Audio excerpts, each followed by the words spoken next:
Hi guys, welcome back to another Apex Racing Academy basic track guide tutorial. Alex Simpson in the Porsche 911 with Antoine Higelin, and we are around Bathurst. The very tricky Bathurst. Going to be a lot of fun this week. All about consistency and learning to be one with the track. I think more than pure outright speed.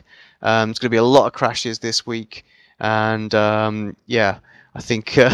If you can survive the race, then you're going to pick up good strong finishes in whatever race you do. Right, let's dig straight into it then. As always, a little half speed run through. So into obviously when you're getting prepped for a quali lap, just give a slight wide line through here, just so you can get on that power a little earlier. It's a long straight. This one just down towards Hell Corner, so just you can gain yourself an extra half a tenth or something like that by getting the exit right. Brake particularly early. We're just about the 100-meter mark going into turn one. We're going to use the curbing. We're not going to use the curbing on the left. We're going to use the camber going through turn one. Third gear. Take a little bit more speed in there and really lean on that camber. Try and get on the power, perhaps before you hit that curb on the left-hand side. That'll really give you the best drive off the corner, and for this long straight here going into turn two. A lot of time to think about this one, and there's going to be a lot of overtakes, I would think, down here. People making slight mistakes through turn one. Going to make them vulnerable, but I have to say, if you're defending, because of the camber, always go to the inside. The inside is by far the easiest line to defend. Brake just before the 100-meter, and we're going to go down into third gear once again. Avoid that curb on the right. Same principle, really. Because the camber's there, we're able to pick up the gas really early. If you're taking too much speed and you can't pick up the gas before you hit the apex, then you've got to back the corner up a bit. You're just going in too aggressive. Through this little kink left, we're just sort of having a little downshift, using the engine braking and a little bit of braking. Just try and keep the car from avoiding locking up. Second gear through the left-hander. Try and keep it to the middle of the circuit as you come off of that corner. That way, this right-hander here will be flat out. A lot easier to get yourself positioned for this next right-hander as well. Just a little lift through here. Just feel the car so that the car starts to bite, and you know you're going to get through it, and you're not going to run out onto that exit wall there. And then we're back on the grass nice and aggressively.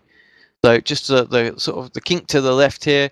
Get nice and close to the Etihad sign on the right-hand side. Just a tiny little dab of brakes just to get the car settled, and then get it thrown into the corner. Same principle again for this left-hander. Just a tiny little dab or just a lift if you haven't quite got enough speed off of there. That'll help the nose.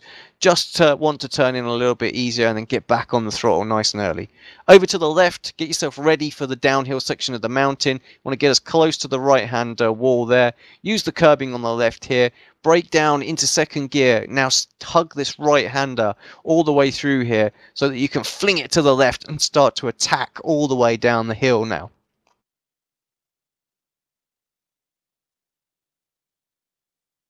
Get yourself over to the left before swinging to the right, and the same principle as before. We're going to stay to the right through that corner so that we can attack the left-hander. It's all about getting a good exit off of this corner so that we don't hit the Falcon sign on the right-hand side, and we can carry huge amount of speed down through here. I mean, if you take in 5 kilometers out of that corner, just because you're slow in and fast out, you're going to carry that speed all the way down the straight as well. It makes up quite a chunk of time by the time you've reached the chase section. Not going to matter too much in the Porsche, but I tend to think when you're coming down here, you stick to one side or the other, so the left or the right. Don't run it down the middle, because it is kind of like cresting in the middle, so it might make the car want to wander. But Porsche's not too bad on it. To be fair, it's got enough clearance that you're not going to bottom out or anything. Swing it through the right-hander there. You have to brake really early. You might even have to get off that gas just before that through the right-hander, just to ensure that you get over to the right and you get the braking done. Very important that you get on the gas as you hit that apex on the left. Again, if you're pushing way beyond it before you can get on that, you've got to back up your braking just a little bit. That's what's going to give you the good drive out of that corner so you can really attack the next section flat out, no issues here. Just about 3 or 4 car lengths before the 100-meter on the right hand side for Murray's corner, the final turn, all the way down to second. Again, avoid hitting that curb on the left hand side, slightly apex just so that you can get onto the power a little bit early, and that's a lap around this circuit. Oh, that's not going to help. Right, guys, any questions you might have, just post it on the community area, on the Apex forum, or on any of the threads that we've shared this track guide with. Myself, Antoine, or one of the other guys will try and help out the best we can, but I'm going to leave you with basically a full speed lap around the circuit, and yeah, I'll catch you again next week.